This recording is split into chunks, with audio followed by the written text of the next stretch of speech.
Boa noite, irmãos. Vamos abrir a palavra do Senhor no livro de Ruth.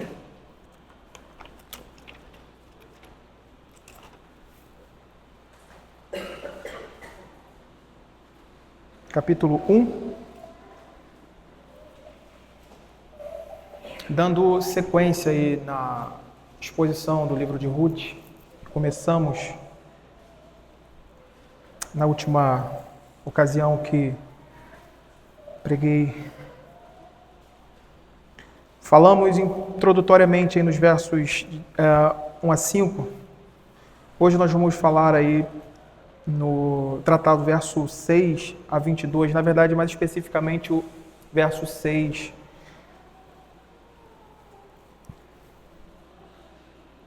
Vamos fazer a leitura do versículo 6 a 22 de Ruth, capítulo 1.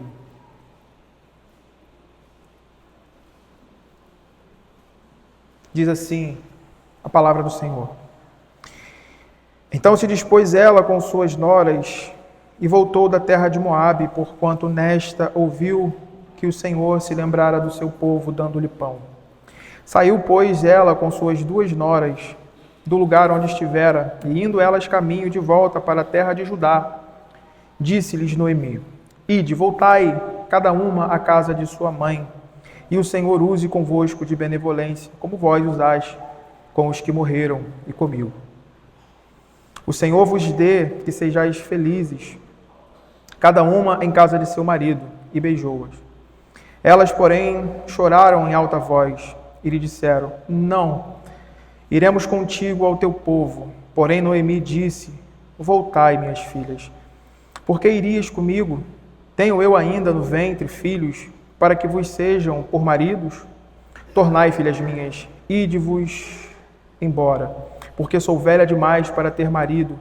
Ainda quando eu dissesse, tenho esperança, ou ainda que esta noite tivesse marido e houvesse filhos, esperá-lo-íeis até que viesse a ser grandes? Abster-vos-íeis de tomardes marido? Não, filhas minhas, porque por vossa causa a mim me amarga o ter o Senhor descarregado contra mim a sua mão. Então de novo choraram em voz alta. Orfa com um beijo se despediu de sua sogra. Porém Ruth se apegou a ela. Disse Noemi: Eis que tua cunhada voltou ao seu povo e aos seus deuses. Também tu volta após tua cunhada. Disse, porém, Ruth: Não me inste para que te deixes e me obrigue a não seguir-te, porque aonde quer que fores, irei eu, e onde quer que pousares, ali pousarei eu. O teu povo é o meu povo, teu Deus é o meu Deus. Onde quer que morreres, morrerei eu aí. Morrerei eu e aí serei sepultada. Faça-me o Senhor o que bem lhe aprouver, se outra coisa que não seja a morte me separar de ti. Vendo, pois, Noemi que de todo estava resolvida a acompanhá-la, deixou de insistir com ela. Então ambas se foram até que chegaram a Belém. Sucedeu que ao chegarem ali, toda a cidade se comoveu por causa delas, e as mulheres diziam: Esta não é Noemi? Porém ela lhes dizia: Não me chameis Noemi, chamai-me Mara, porque grande amargura me tem dado o Todo-Poderoso. Ditosa eu parti, porém o Senhor me fez voltar pobre. Por que, pois, me chamareis Noemi, visto que o Senhor se manifestou contra mim e o Todo-Poderoso me tem afligido? Assim voltou Noemi da terra de Moabe, com Ruth, sua nora, a Moabita, e chegaram a Belém no princípio da cega da cevada. Senhor Deus, nos ajude, Pai, nos ajude na exposição da Tua Palavra. Supere, ó Deus, as nossas fraquezas e limitações. Oramos e contamos com a Tua graça. Em nome do Teu Filho amado Jesus. Amém. Meus irmãos, aqui nós temos a sequência daquela ordem que falamos na última exposição, do contexto do livro de Ruth, que se passa ali exatamente no contexto em que os juízes julgavam a terra, no período em que os juízes julgavam a terra. O livro começa com essas palavras, nesse tempo. E nós sabemos, nós falamos nessa exposição, que esse período foi um período de extrema instabilidade, onde o povo constantemente, diante de um juiz ímpio, o povo normalmente se levantava contra o Senhor, se voltava, melhor dizendo, contra o Senhor, quebrava o seu pacto, violavam a sua aliança, iam atrás de ídolos, de falsos deuses. O Senhor trazia o julgamento, que aqui nós pontuamos algumas coisas, fica muito caracterizado pela fome, pela a falta de suprimentos, pela perseguição de determinadas nações vizinhas. E então o Senhor age com graça, conduz o seu povo ao arrependimento, eles se sujeitam a essa vara disciplinar de Deus, se arrependem, o Senhor então levanta um novo juiz, então o favor de Deus paira novamente sobre o seu povo. É basicamente isso que nós temos aqui, introdutoriamente, e que faz essa conexão com o que estamos vendo.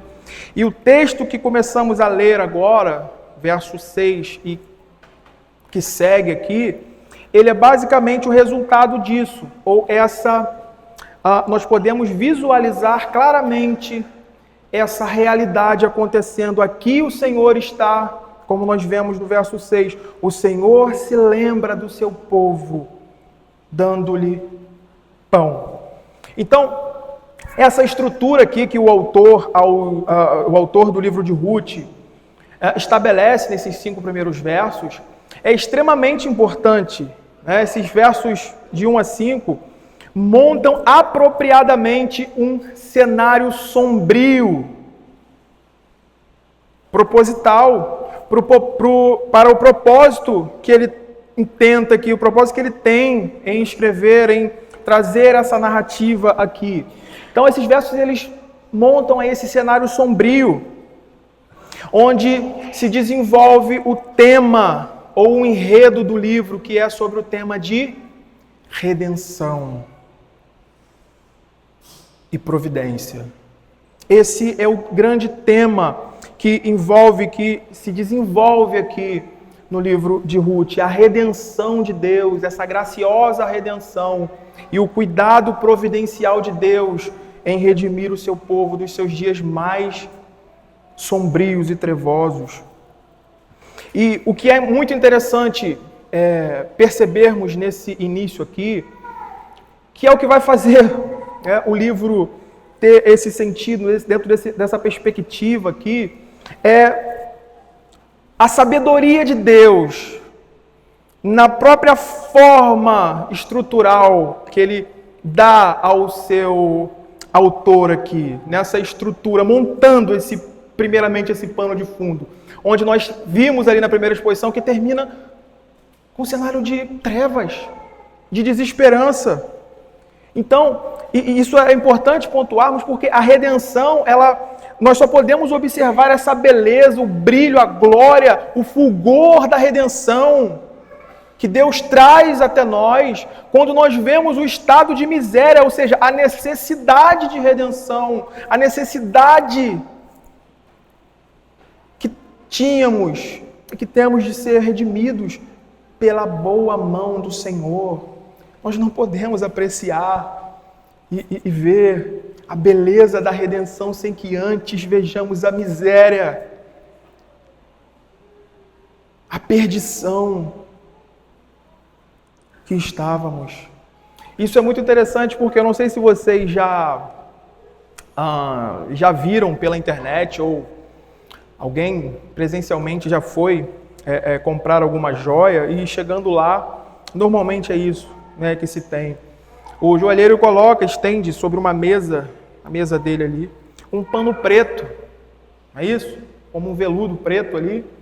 E então ele traz o diamante e coloca ali no meio. E aquele fundo, aquele cenário escuro atrás realça o brilho, a beleza daquela peça, daquela joia que está sendo admirada pela pessoa que procurou, não é? Então, é basicamente isso que nós vemos aqui nessa estrutura inicial do livro de Ruth, não é? Então, se a redenção é essa joia belíssima, magnífica, apresentada aqui, os versos de 1 a 5 montam esse enredo sombrio diante dos nossos olhos. Então, o que temos aqui, meus irmãos, é extremamente significativo para a compreensão do propósito do autor no livro de Ruth. Então, vamos seguindo aqui. Inicialmente, nós temos Israel em um tempo sombrio de escuridão sob os juízes, e como nós já pontuamos, normalmente esse tempo ele se caracteriza por esses desvios, e esses desvios normalmente eles são tratados por Deus com fome, com crises, e essas coisas são sinais do juízo de Deus sobre o seu povo. Então, o tempo está sombrio, a questão está escura, esses homens ímpios estão governando, estão julgando, o juízo de Deus está pairando sobre esse povo diante dessas realidades. E o que é interessante perceber é que parece que a coisa vai ficando cada vez mais sombria e escura quando nós olhamos para o contexto inicial de Ruth.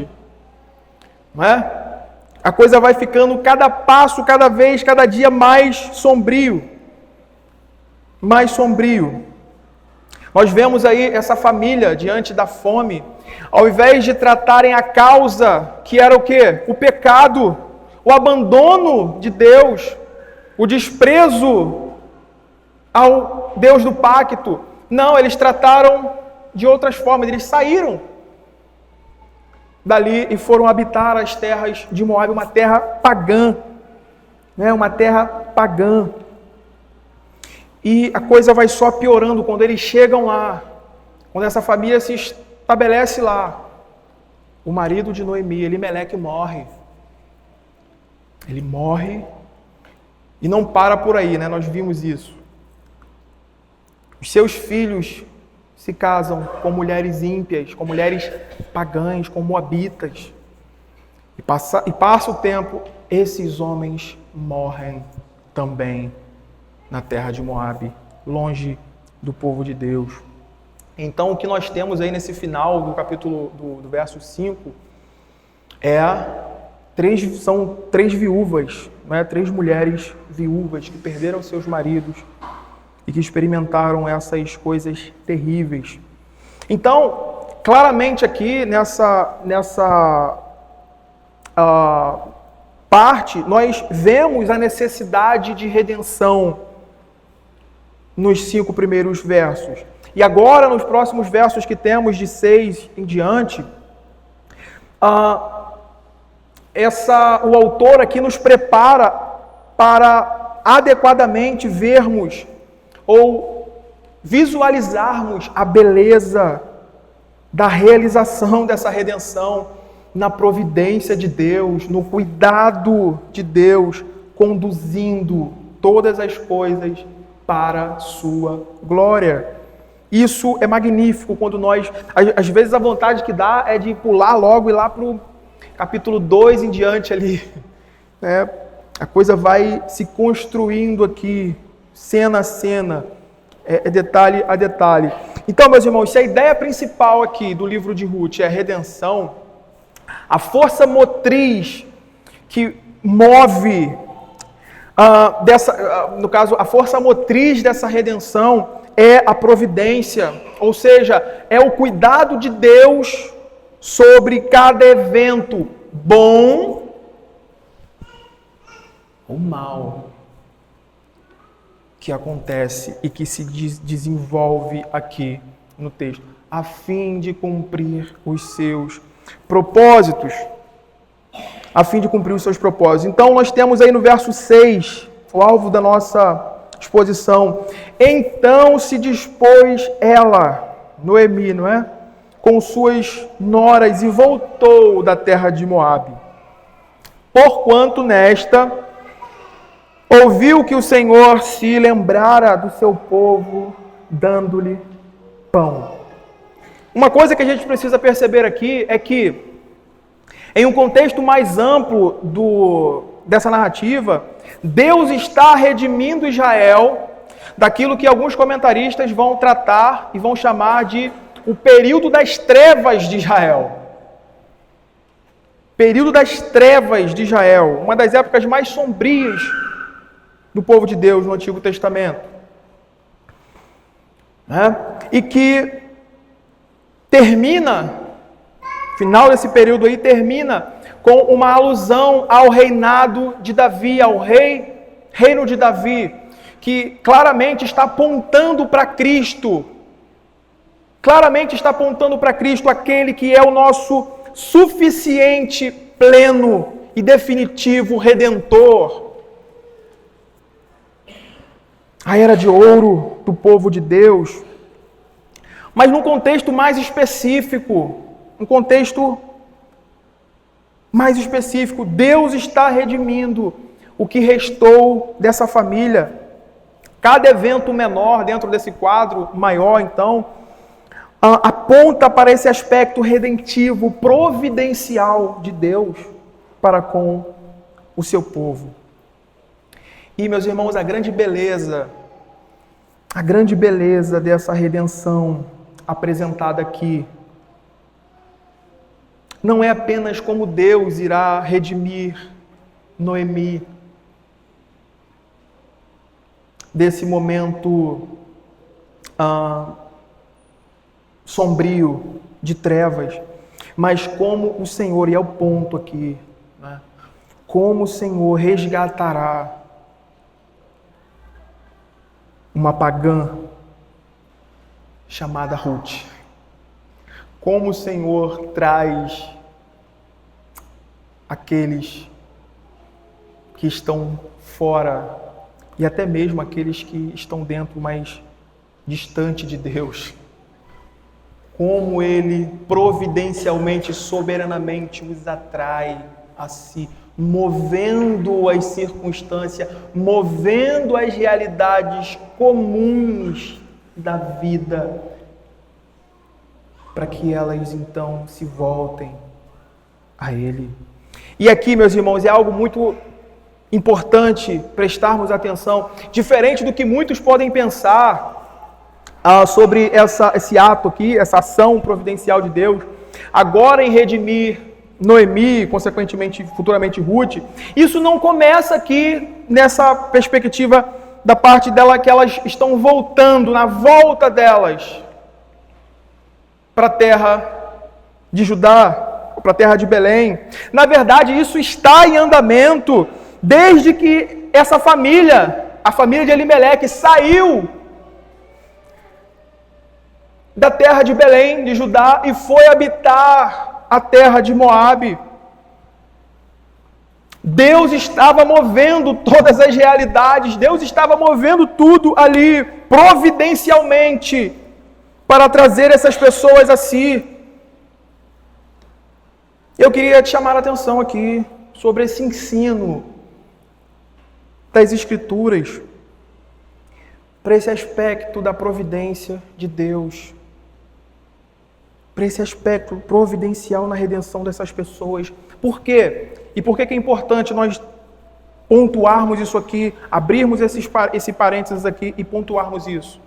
Porque nós temos uma perspectiva, uma percepção ou uma tendência muito paganizada, se é que a gente pode usar esse termo, muito pagã do que a providência. Beirando a ideia ou mais envolvida com a ideia de sorte ou azar. Mesmo nos meios cristãos, mesmo dentro da igreja, muitas pessoas nutrem uma ideia fraca, distorcida e que não é bíblica sobre o que é a providência de Deus, guiando e conduzindo todas as coisas. Eu confesso que eu fiquei admirado quando eu estava pesquisando, lendo, estudando sobre esse texto aqui, com um comentário que eu vi falando sobre isso aqui. Eu já deixei ele de lado depois. Falei, não vou conseguir ler mais nada aqui. Pode até ser que tenha alguma coisa boa ali, né? Nunca. Mas o determinado autor, ele estava querendo insinuar, se não afirmando mesmo, que existem determinados aspectos da vida, que existem determinadas situações que Deus não tem nada a ver. Ou foi a sorte, ou foi o azar, ou foi qualquer outra coisa. É como se Deus estivesse colocado o mundo em movimento. Existe uma linha, né? Quem gosta de estudar aí já sabe do que eu estou falando. Não é o caso aqui da gente. É como se Deus colocou o mundo, deu corda, botou no piloto automático e foi, agora deixa eu sentar e assistir. Ou em determinadas coisas, em determinados casos, o Senhor está retirado da sua criação, ausente, e às vezes Ele está até torcendo para que algo dê certo. Meu irmão, isso não corresponde à doutrina da providência de Deus sobre todas as coisas. Então, antes de avançarmos aqui, é importante e crucial entendermos essa realidade.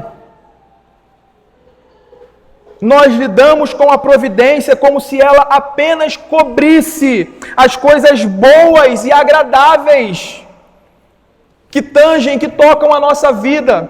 Um exemplo, você está lá dirigindo o seu carro e você de repente vê alguma situação, se desvia e não bate, e não sofre nenhum dano, e não provoca nenhum dano, então, ufa, isso foi providencial, olha, Deus agiu com providência. Então quer dizer que se você estivesse dirigindo e tentasse desviar e batesse, e não conseguisse, isso não foi providência? Muitos se espantam aqui agora nisso, Isso prova, isso mostra como nós temos uma ideia fraca de providência. Deus estava nisso. A providência de Deus cobre sobre a vida de cada homem, cada ser, cada coisa, qualquer área dessa realidade. Bater, desviar e não bater, desviar e bater. Ela cobre tudo.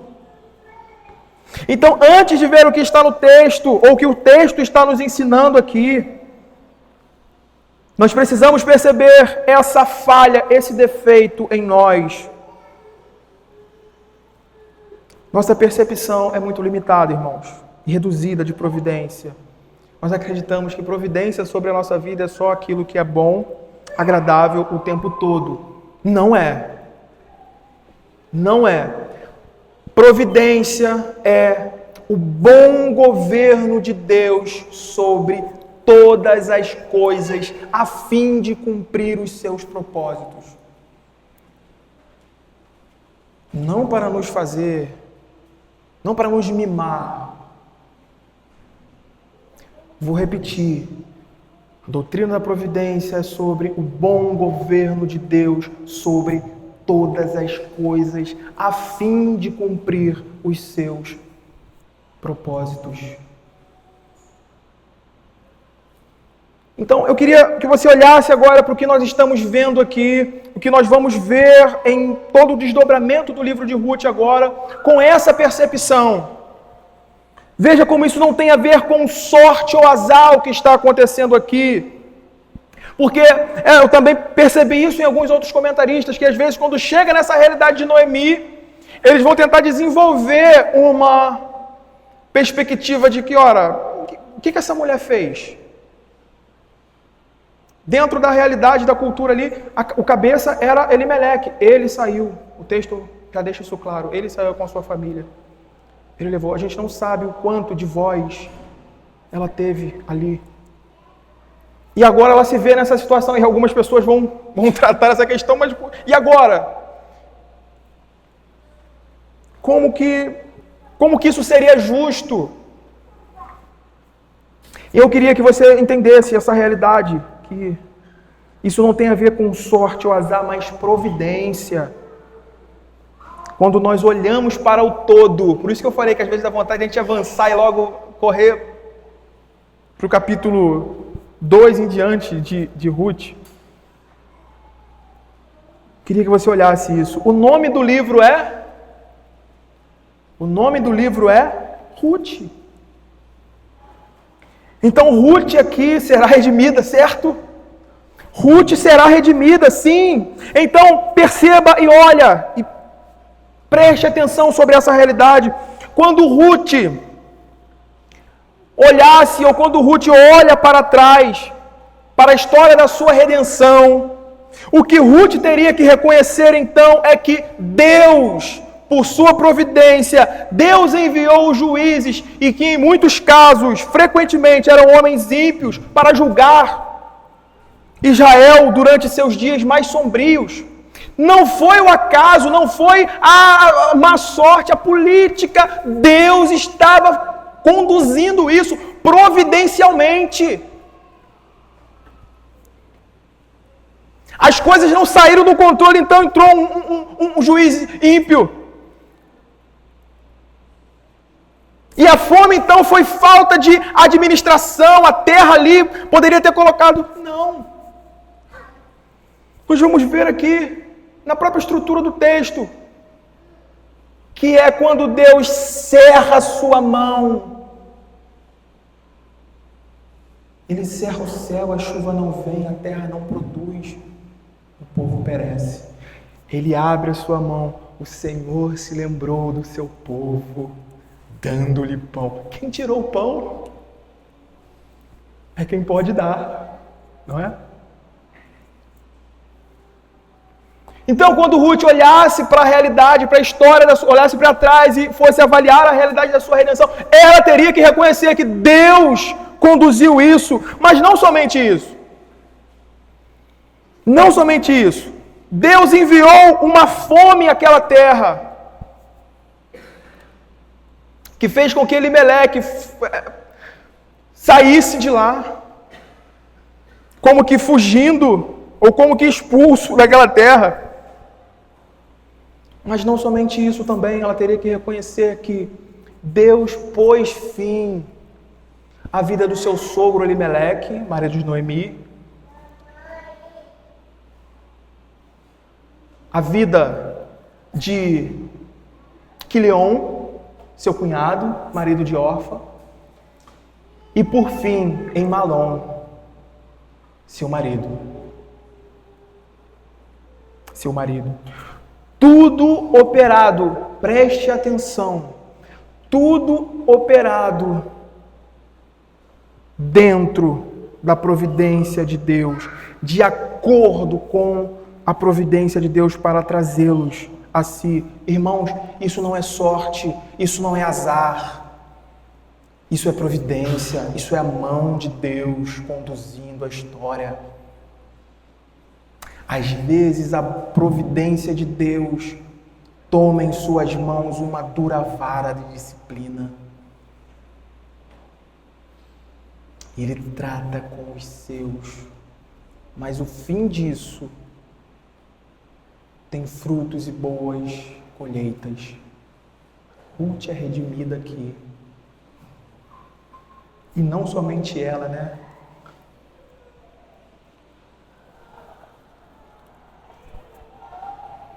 A linhagem do nosso Redentor passa por lá, meus irmãos. Como nós vimos aqui na última exposição.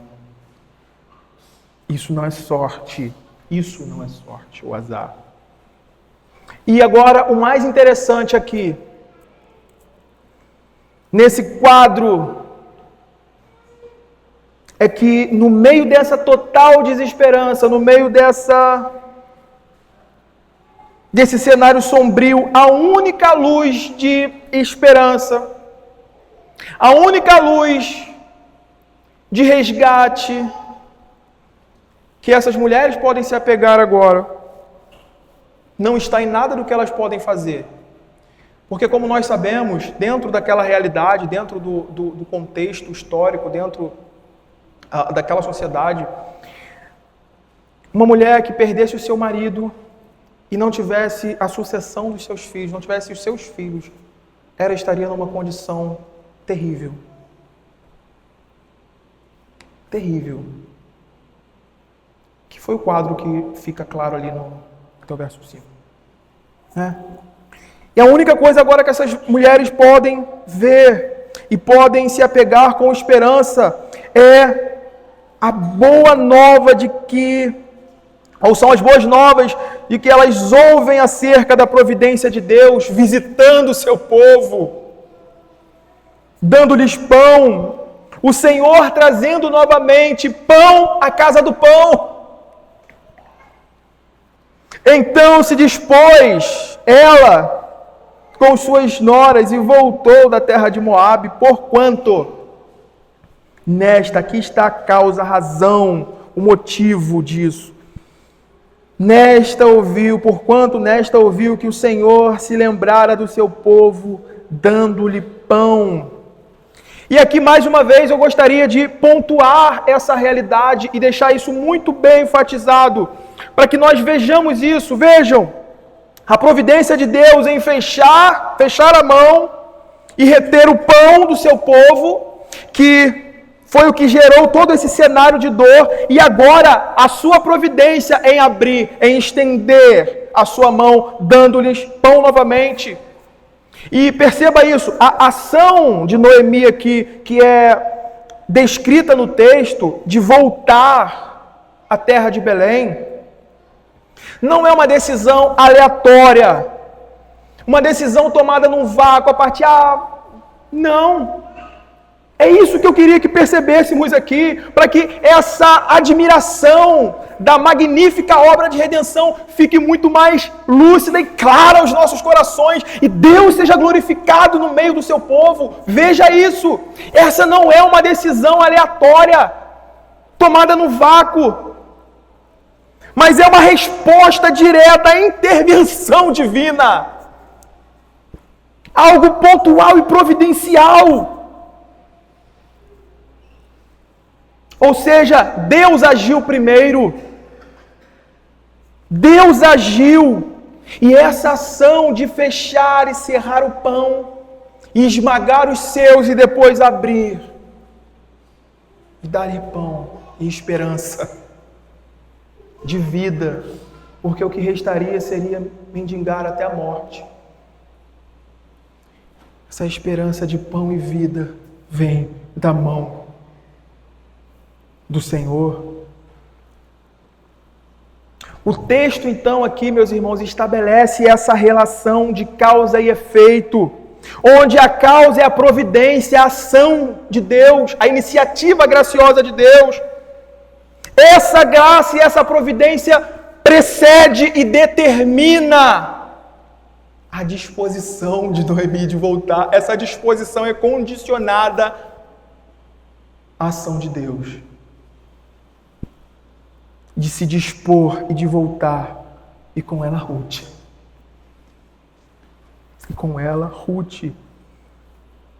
Ou seja, ela se dispôs a ir a Deus, voltar ao Senhor, voltar para a realidade pactual. Lembra que ao sair da terra do Senhor, da terra prometida, onde Deus prometera que manaria leite e mel, onde havia o culto a Deus, elas estavam indo para um lugar onde isso não existia,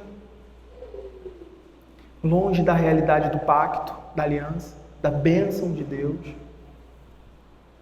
Deus dispõe o coração delas por meio das circunstâncias, por meio da sua providência, a voltar para Deus, para a realidade pactual.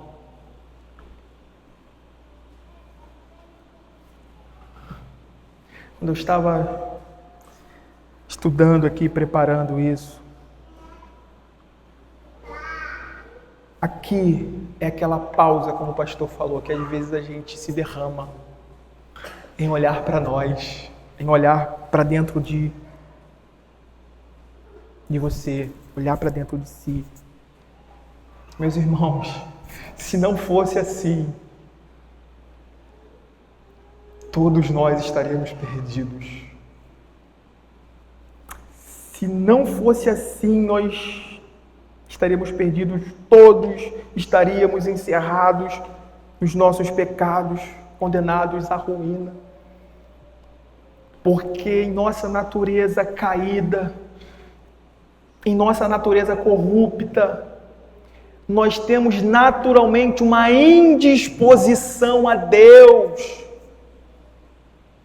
Nós somos nessa natureza caída indispostos a Deus, contrários a Deus e oposto a tudo que é mal. E muitas vezes, muitos fatores cooperam para isso. O mundo e Satanás sempre estão ativamente contornando essas situações. Se não fosse assim, essa graça do Senhor operando, movendo, dispondo os nossos corações, estaríamos perdidos. A providência de Deus na redenção do seu povo começa com Deus dispondo seu povo a si. Eu acho magnífico um comentário de Spurgeon, um texto dele, falando sobre essa realidade da graciosa redenção de Deus. Preste muito atenção nisso que eu vou ler aqui. Muita atenção. Olha o que Spurgeon diz. Deus não leva ninguém para o céu pelas orelhas. Ele faz com que os pecadores estejam dispostos no dia do seu poder. Quando Ele salva um homem, Ele o torna desejoso de ser salvo. Deus não nos arrasta para Cristo como um cavalo relutante para a água, mas Ele nos faz sentir a nossa necessidade. Nos dá sede. E então nos conduz à fonte da água viva. É Ele quem provoca essa fome. É Ele quem provoca essa sede. E é Ele o único que pode suprir de fato essa fome e essa sede na pessoa do seu Filho.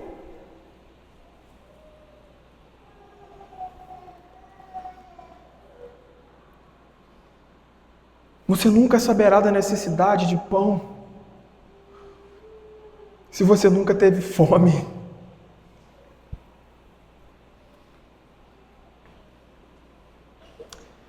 Do quanto isso é importante, do quanto isso é fundamental e indispensável, sem que você tenha percebido a necessidade que você tem disso.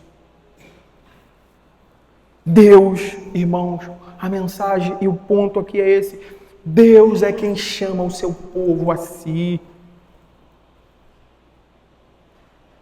É Deus quem dispõe o coração dos seus, em meio às suas trevas, em meio aos seus caminhos tortuosos. É Deus quem chama os seus lá na terra pagã. E eu acho magnífico essa realidade dessa graça persistente que persegue amorosamente o seu povo. Isso é algo que nos faz admirar a beleza dessa redenção que nos alcançou, irmãos. E que nos faz olhar para Deus e glorificá-lo. Porque como Ele poderia salvar homens como eu e você? Como alguém poderia redimir alguém como eu e você? Olha para dentro do seu coração.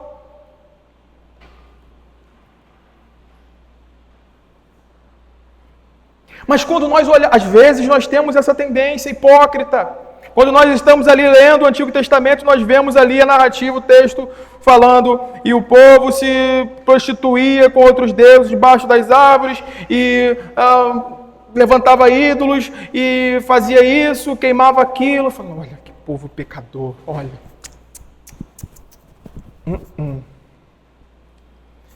Irmãos, às vezes nós fazemos pior. Às vezes nós fazemos coisas piores, mais terríveis e grosseiras diante da luz do Evangelho que temos.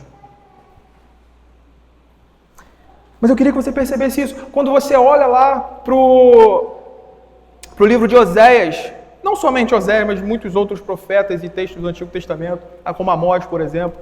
Mas quando você olha para o livro de Oséias, você vai reparar especificamente essa realidade. Uma realidade cíclica, de quebra da aliança, de abandono de Deus, de rebeldia, de dureza. Deus chamando dia a dia, mandando o profeta ir para a rua e falar e conduzir o povo, chamando o povo ao arrependimento. E é muito interessante a narrativa daquilo que temos ali abra Oséias 11, verso 4. Como Deus descreve isso.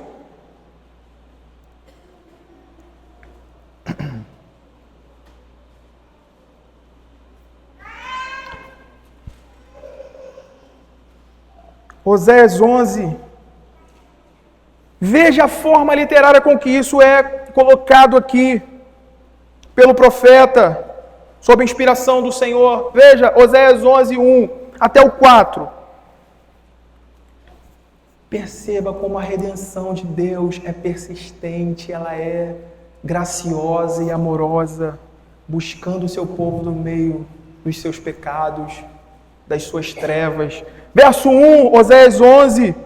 Quando Israel era menino, só para a gente entender o contexto, eu o amei, e do Egito chamei o meu filho. Quanto mais eu os chamava, tanto mais se iam da minha presença. Sacrificavam a Balaíns e queimavam incenso a imagens de escultura.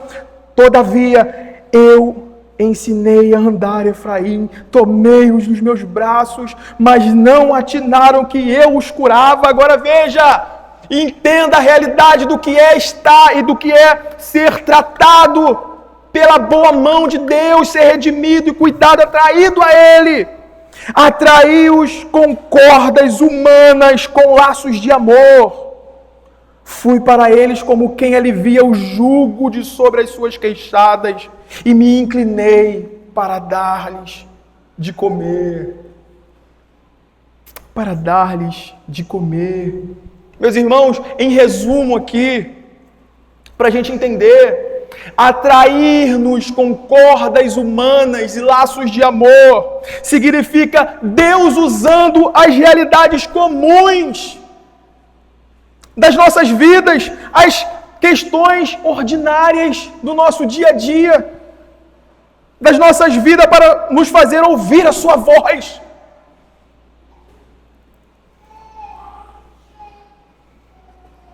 Ser atraído com cordas humanas, com laços de amor. Deus, em sua providência, movendo as circunstâncias comuns, as realidades ordinárias das nossas vidas, para nos fazer ouvir a sua voz. E entenda isso. Você não precisa que um anjo, de uma aparição miraculosa, como nós tínhamos no Antigo Testamento. Isso é matéria paga, como a gente diz. Eu não preciso provar e mostrar isso aqui. Creio que isso é bem claro. Não espere um anjo, uma aparição. Lembre-se disso, e isso é interessante, até nessa estrutura aqui, Deus mostra essa sabedoria. Lembre-se disso, o livro de Ruth, ele é notável, não por apresentar grandes intervenções espetaculares, milagres, aparições. Não. Em vez disso, a mão de Deus é vista na providência sutil. Na providência sutil e nas circunstâncias comuns, onde Deus está orquestrando todas as realidades para fazer cumprir o seu propósito. E perceba isso, o fato de Noemi ouvir aqui, se pergunte isso. Leia novamente o texto. Então se dispôs ela. Por que se dispôs ela? O texto vai dizer. Ela se dispôs a voltar. Por quê? Pergunte-se. Porquanto nesta ouviu que o Senhor visitou o seu povo e lhe deu pão. O simples fato de Noemi ouvir a notícia sobre Deus visitar o seu povo é um testemunho muito claro da sua graciosa providência, dispondo o seu coração, a si. É interessante porque o texto bíblico aqui, ele apenas diz que ela ouviu. Ela não diz como ela ouviu, quem foi lá e falou. Não diz, olha, o profeta, o fulano de tal, que estava indo da região tal. Nós podemos inferir isso a partir de algumas fontes externas. Mas aí é uma outra questão. Mas uma coisa nós podemos perceber aqui. O texto bíblico diz que ela ouviu. O termo aqui que é usado estabelece uma relação por meio de uma forma de comunicação verbal. Uma comunicação verbal é algo sobrenatural ou é algo comum? Ordinário. Você conversa com os seus filhos, com o seu marido, comigo, com qualquer pessoa. Aí você ouve. A maior indicação aqui, que alguns estudiosos dizem, é que o mais comum aqui é que os mercadores, os comerciantes que transitavam ali, e não é uma região tão distante assim. Alguns dizem que tem cerca ali de 90, 100 quilômetros no máximo de uma região que eles estavam para outra. Então, nessa coisa comum, um viajante, um comerciante passou, trouxe notícias, ela ouviu. Qual o nome disso? Sorte? Não. A palavra ouvida é a provisão de Deus graciosa no coração do seu povo. Dê valor a isso, meus irmãos. Às vezes nós queremos aquelas coisas miraculosas. Deus dá um sinal. Sei. Sei lá. Mas o livro de Ruth, ele está aqui justamente nos ensinando essas realidades. Deus movendo essas realidades comuns, conduzindo o seu povo para nos trazer a sobriedade, para nos trazer ao arrependimento, para nos trazer a plena comunhão com Ele, com o seu povo, sem a qual, meus irmãos, tenha certeza disso, nossa alma definharia em amargura, como é o caso de Noemi aqui, que nós vamos ver mais à frente. Mas talvez alguém aqui pergunte a essa altura, tá bom, mas então, como que eu posso ouvir a voz de Deus na realidade comum da minha vida hoje? Se eu não devo esperar um anjo, uma revelação extraordinária, como eu devo ouvir isso? Os bons conselhos, jovens, dos seus pais, quando esses estão sujeitos às Escrituras, nos conselhos dos oficiais da igreja, do pastor, dos presbíteros, dos diáconos,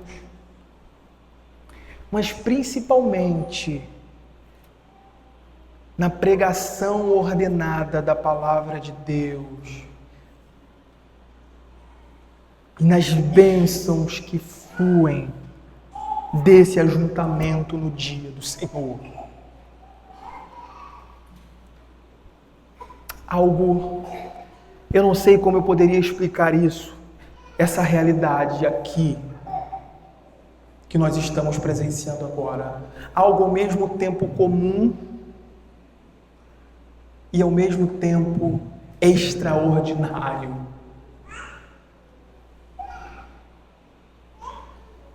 Não negue isso à sua alma.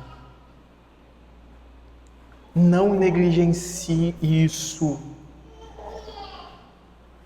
Não negligencie isso. E caminhando aí, para a gente não avançar muito tempo, a última parte do verso 6, o Senhor se lembrara do seu povo, dando-lhe pão. O último ponto aqui que eu queria tocar está ligado ao que significa Deus se lembrar do seu povo e dar-lhe pão. O que significa isso no contexto das Escrituras? E aí em algumas leituras e algumas pesquisas de um comentarista não muito conhecido, eu achei muito interessante essa amarração que ele desenvolve. Mas preste bastante atenção. Preste bastante atenção. Quando nós olhamos para o início, para a criação, né? Desde o princípio da criação, o Senhor organizou todas as realidades deste mundo, desta vida comum dos homens, a fim de que o homem em si obtivesse o seu alimento, o seu sustento, como algo derivado da boa providência de Deus. Deus estabeleceu, colocou os fins para os quais aquelas coisas funcionariam, e a partir delas o homem obteria o seu alimento, o seu sustento. Não é? E isso fica muito claro. Abra lá Gênesis comigo, Gênesis capítulo 1. Veja como isso fica muito claro.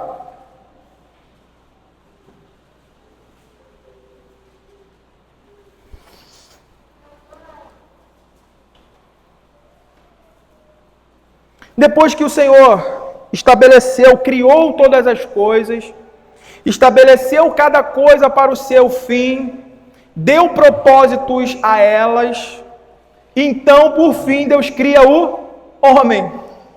Certo? Aí no versículo 27, veja.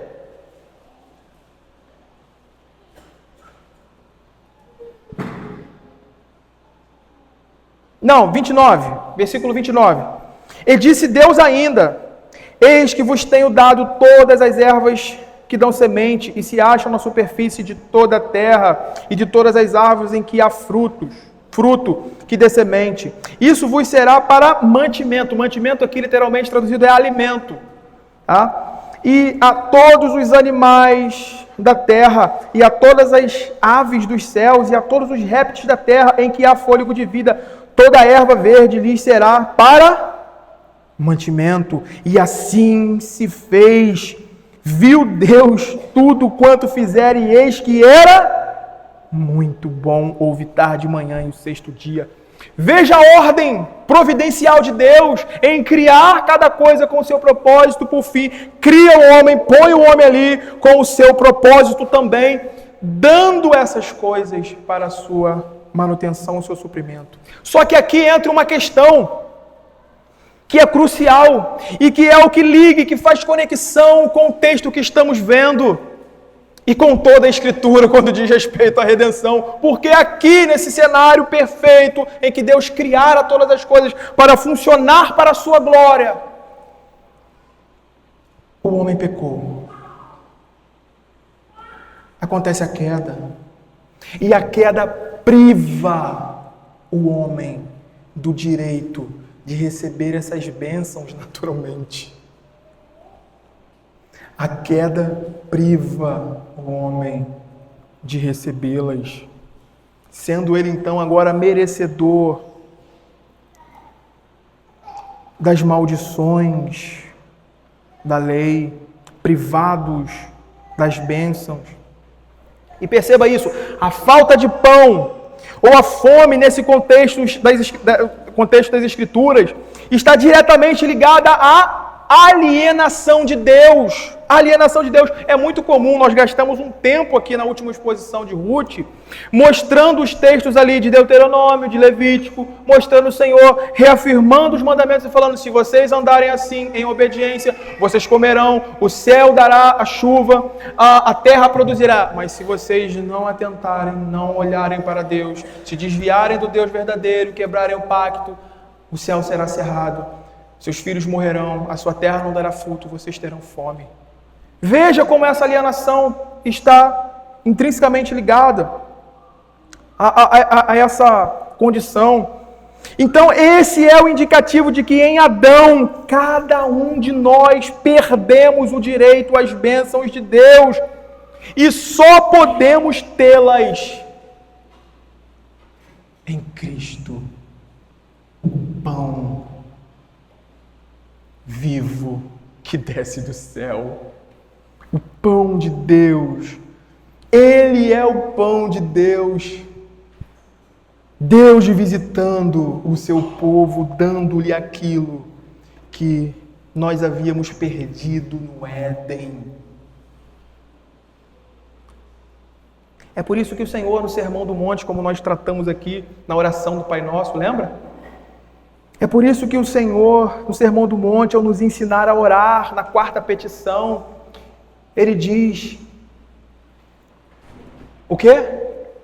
O pão nosso de cada dia, dá-nos hoje. O que isso indica? Para onde isso aponta? Ele está nos ensinando esse princípio de que perdemos inteiramente esse direito e que nós dependemos inteiramente da graça de Deus até para comer o nosso pão, irmãos.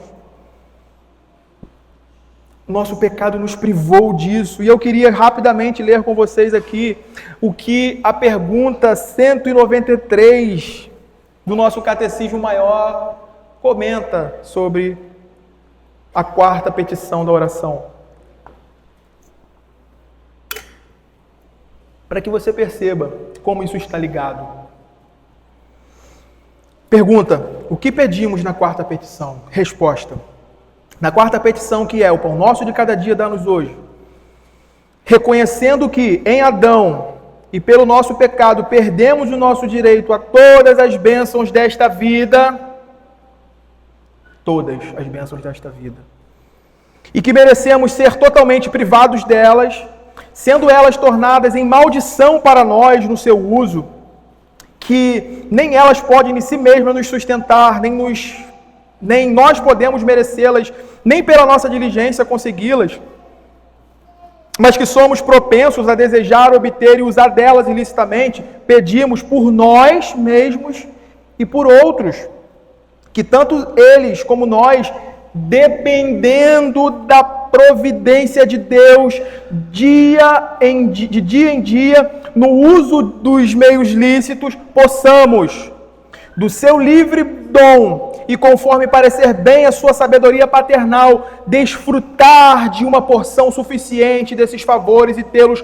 continuados e abençoados para nós em nosso santo e confortável uso e contentamento, e que sejamos guardados de tudo quanto é contrário a nosso sustento e conforto temporal. Ah, mas os ímpios também têm alimento, os ímpios também comem. Dificilmente eu vejo um ímpio passar fome, o ímpio está ali.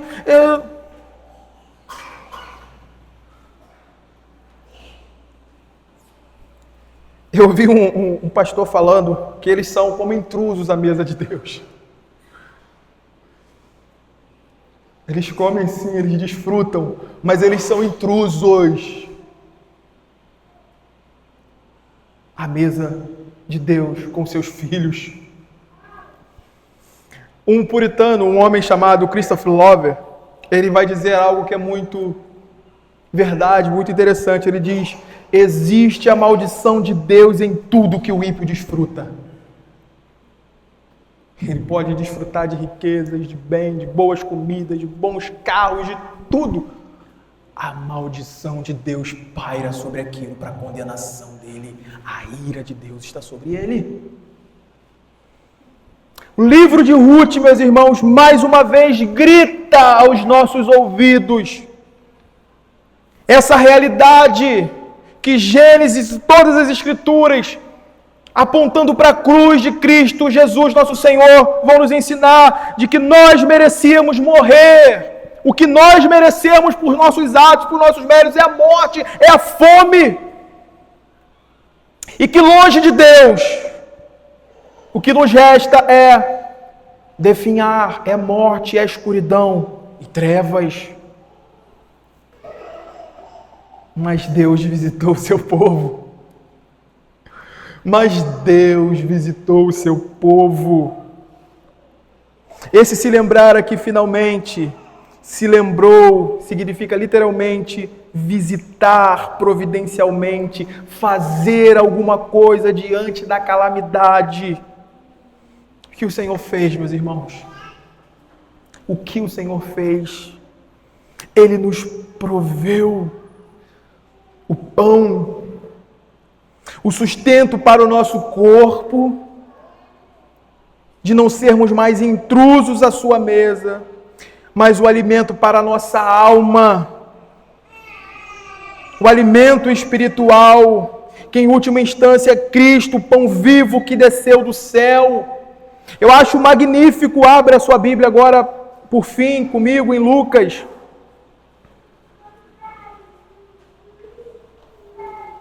Como o autor do Novo Testamento olha e vislumbra isso.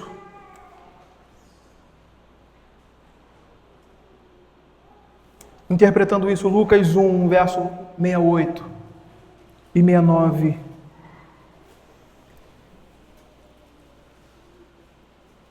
Lucas 1, 68. Bendito seja o Senhor Deus de Israel, porque visitou e redimiu o seu povo, e nos suscitou plena e poderosa salvação na casa de Davi, seu servo. O livro de Ruth, ele termina justamente com o desdobramento dessa trama, desse enredo, apontando e mostrando Davi. De onde descenderia o nosso Cristo, Senhor. Meus irmãos, eu quero concluir.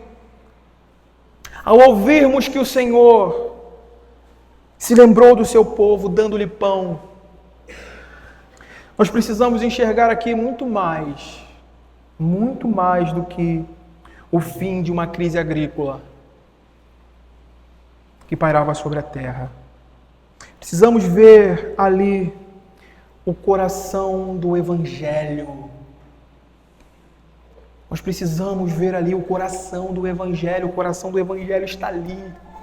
Deus estava encenando mais uma vez, como em muitos outros textos das Escrituras, apontando com todo o drama daquela família, com o drama um ambiente mais amplo de Israel, na necessidade que se tinha de redenção, dando-lhe porções redentivas, mas que eram pequenas,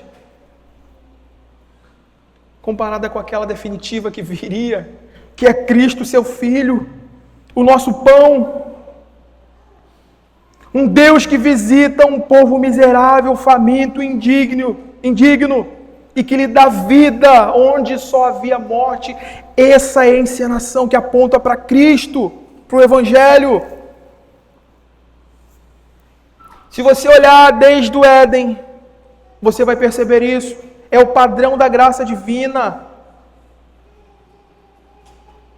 Quando o homem pecou, perdeu o direito ao pão, ao sustento, às bênçãos, mas Deus, em sua misericórdia, prometeu um Redentor. E em cada ato de provisão ao longo da história, no maná do deserto, a multiplicação dos pães, onde os profetas viam aquelas mulheres viúvas e carentes, e fazia com que o alimento viesse até elas. A visitação de Belém com pão no tempo de Ruth, Deus estava apontando para o pão verdadeiro. E esse pão é Cristo. Ele mesmo diz: eu sou o pão da vida. O que vem a mim jamais terá fome, e o que crê em mim jamais terá sede. Em Cristo, Deus não apenas nos dá pão, Ele se faz pão para nós. Ele é o pão que foi partido por nós, o sustento que veio do céu para nos dar vida eterna. O livro de Ruth começa com fome, com esse cenário sombrio, mas ele termina com uma genealogia E especificamente esse capítulo 1 que nós estamos expondo, ele termina com a chegada do pão em Belém, o princípio da ceiga da cevada, do alimento. Deus suprindo o seu povo.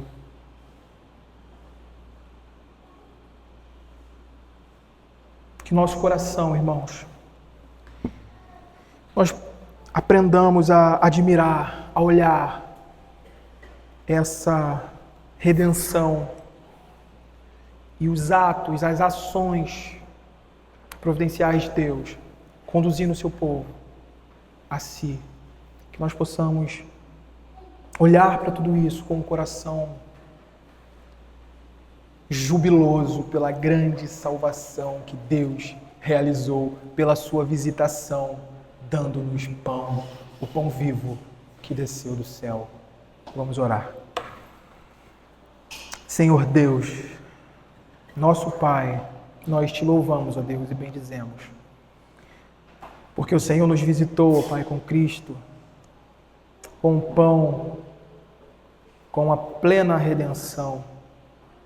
E te glorificamos, ó Deus, porque o Senhor está sobre o seu povo, conduzindo-nos em cada detalhe das nossas vidas para Cristo, para a nossa conformação à imagem do Teu Filho. Nos ajude, Senhor, diariamente, em nome de Cristo Jesus. Amém.